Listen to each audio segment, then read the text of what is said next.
Peace and joy, guys. Welcome back to another episode, Drumhiller Farms. Today, we got a fun project going on. We're setting up infrastructure for our pasture pig operation. Now, I've got the skid steer warming up, and I've got the Kubota backhoe warming up, and I loaded up all of these locust trees that we had cut down. We had probably about 30 locust trees cut down through here because we're going to put a little lean-to on this barn and we want to gain access to this pasture, and it was just a mess in here. So we're going to use as many of these as we can. I plan on only using these, and you can see there's some really nice fence posts in here. I mean, look at this one. That's a nice 7-inch, 6-inch, perfectly straight. There's a lot of nice ones on there. There's some that are crooked, but that's the way it's going to be. So Steve's going to come down and give me a hand, and I've rented this post pounder from the local Kubota dealer where I always go, Kubota of Jackson. Here it's got a little pincher to grab your log if you need to, and then it's also got a pounder that'll pound the post down. And this baby's got a cold start going on right now. It's a little bit chilly here this morning. It was pretty warm out yesterday. It got up to about 55 degrees yesterday. And then today it's definitely cooled down. So come along with me. I appreciate you watching. Hit that subscribe button. All right, Steve brought his tractor down because it's 2-wheel drive and it turns a lot sharper. And it's gonna be some tight quarters where we're going here in the woods. All right, I had to cut a tree down, move a rock, a couple rocks, try to get this through here. This was something I didn't really think about a whole lot till this morning after I got that trailer loaded, that it's gonna be tight making these two corners. We already had a tight little spot up there we had to get through because the hay bales and such.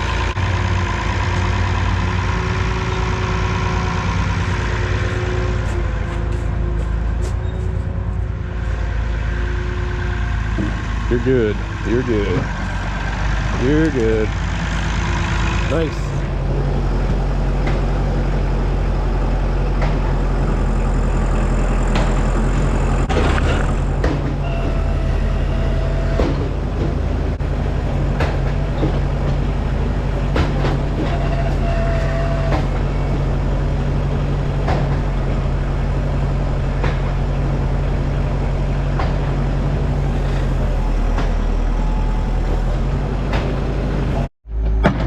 Back. There you go.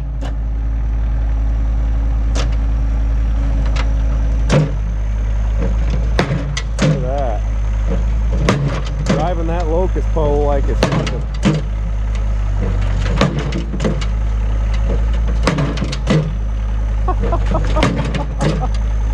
Nice. That is nice.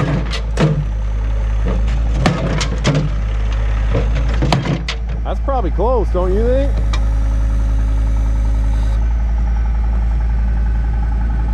Probably could go a little bit more, but For a gate post, that's probably okay.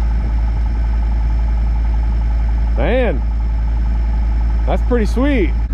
Take a few of these things and just measure them out, and we'll do like 4 or 5 at a time, you think? That won't take any time at all. Shouldn't. Just once we get in the groove of it. And I'll tell you, it did not give a flying flip about that post. Right.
a pound in post for the pasture pig operation.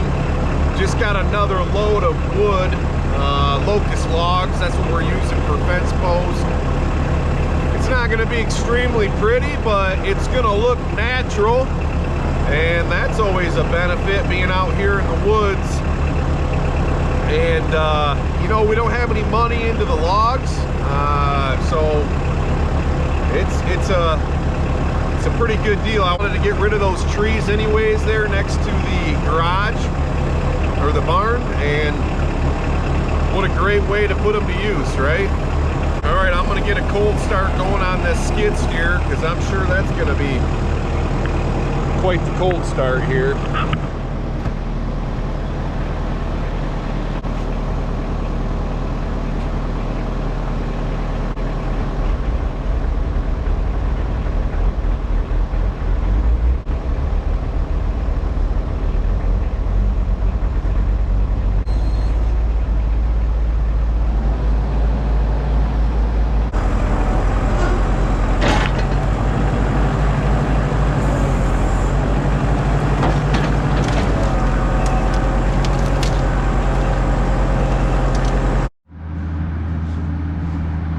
There's some posts in the ground there. Quite a few of them.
Said, it's not going to be every post is 100% perfectly straight, but it will be natural. Be definitely natural looking.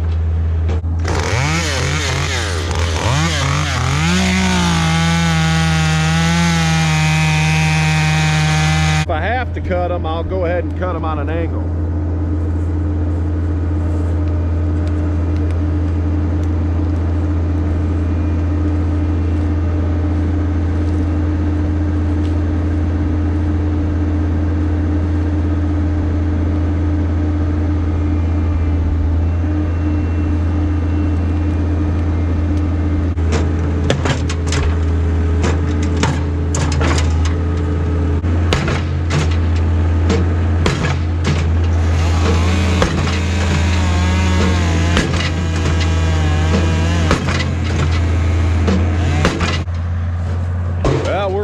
Home now. We've got a few more posts to put down this way and about 6 posts to put over there, and it's pretty slow going right now because we're using a lot of big posts. And then it's funny how this soil back here is so much harder than at the top of the paddock. I've actually been cutting V's on the log.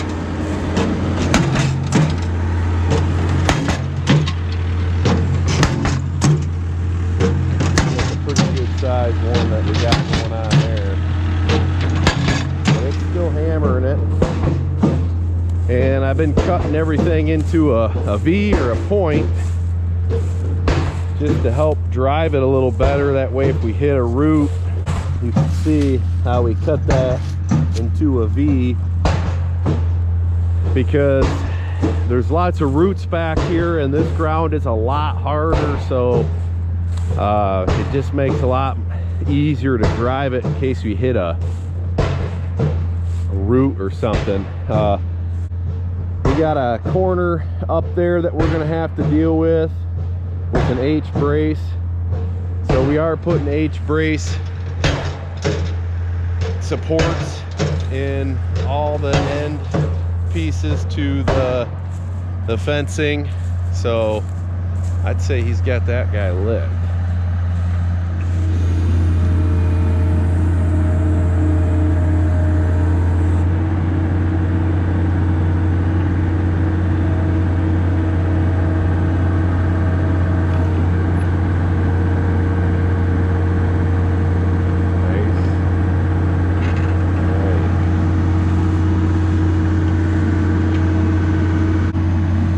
Good. You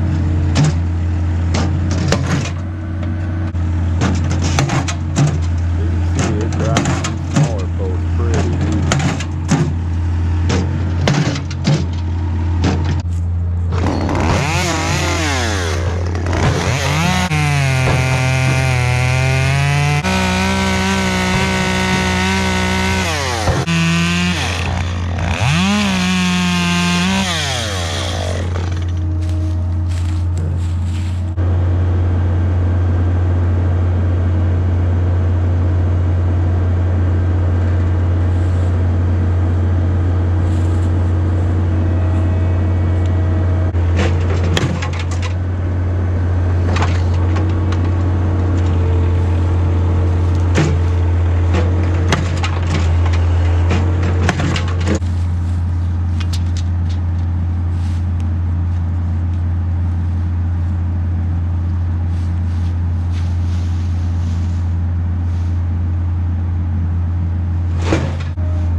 Alright guys, this is day 3 and we finished yesterday late, just after dark, so I wasn't able to kind of film the conclusion of this video, and I'm so glad we finished yesterday because it is cold and rainy today. We actually pounded about 80 posts between the perimeter and this center laneway. So what we've got going on here is we have a 10-foot center laneway, okay, and this laneway provides a couple different purposes. One, it allows us to gain access to each paddock. This is about a 300 by 300 area, so 90,000 square foot.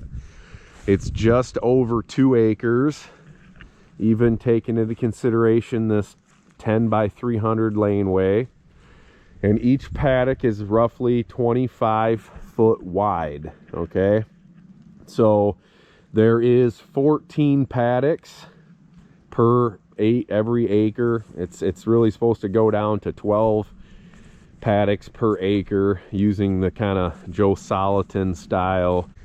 But these paddocks are each 25 foot wide, and you have a 10-foot center laneway. So this laneway provides access to each paddock, as well as when you get down to your last paddock, you can then run the pigs up this center laneway and go back where you started. So the plan is to move them every week, and so you will have about a 12-week rotation from the start to finish.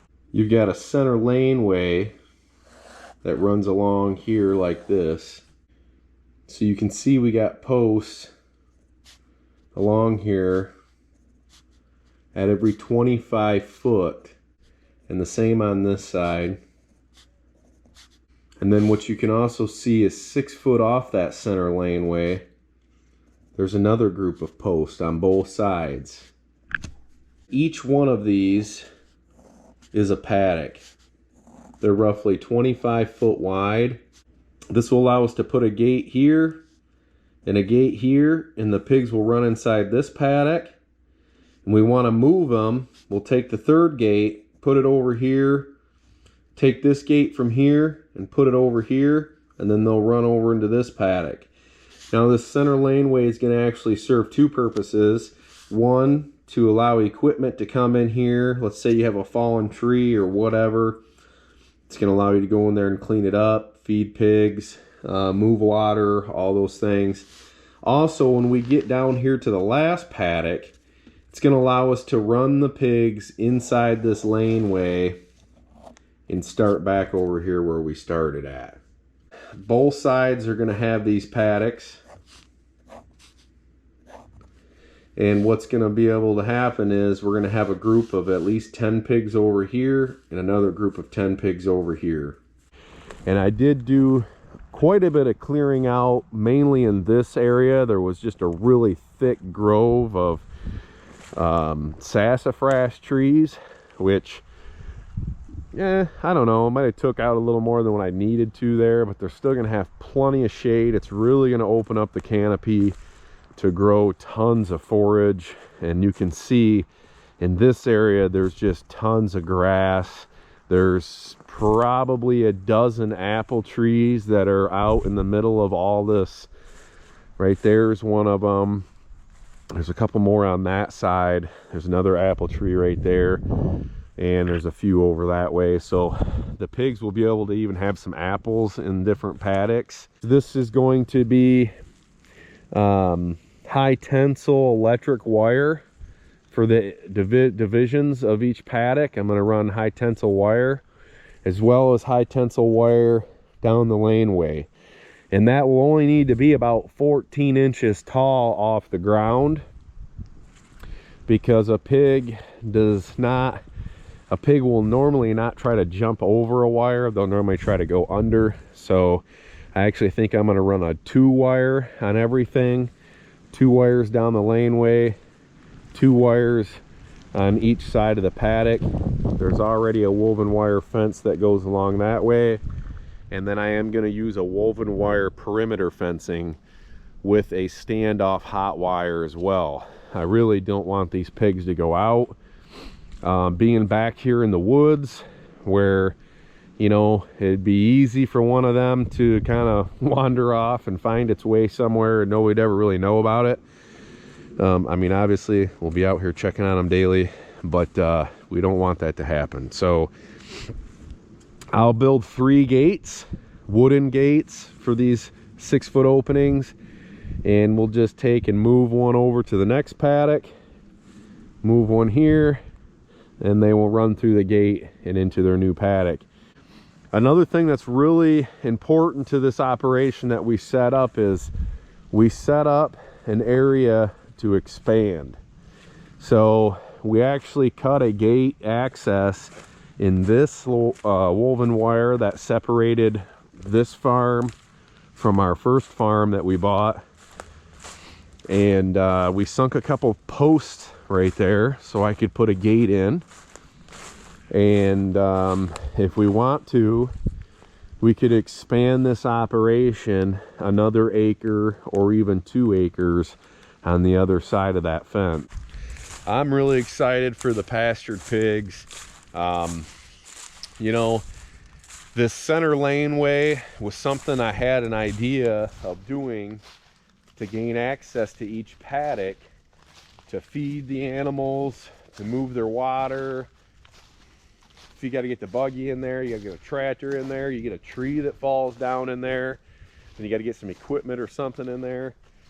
And then I watched a video from Joe Soliton, and this is actually almost the same layout that I was thinking in my head. Now I will say I copied this idea from what he had proposed in his video, but it is very, very close to my original design. All right guys, I appreciate you sticking around to the end of the video.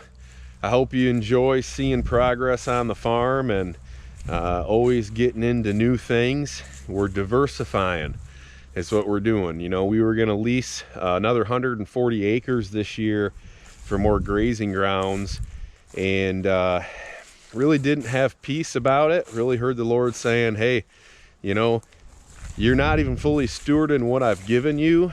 So what are you doing going out looking for more? And that was part of the chicken operation, us doing that. And, you know, we've decided we want to do the pigs. We think that's going to be a great addition to our farm. We'll see how much time and effort it's going to bring on top of our already busy schedule. But you know, that's why we're setting up this infrastructure.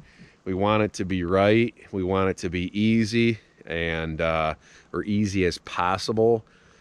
And another thing that we're talking about doing for next year, running with our chickens, is some pastured turkey. So we're really hoping we can get ourselves into, you know, maybe 10 to 20 turkeys next year. And I had a guy ask me, well, what would you want to do turkeys for? And I said, well, you know how good that chicken is, right? He said, oh, I love it. I said, think about that turkey. So I appreciate you guys watching. Thanks for sticking around.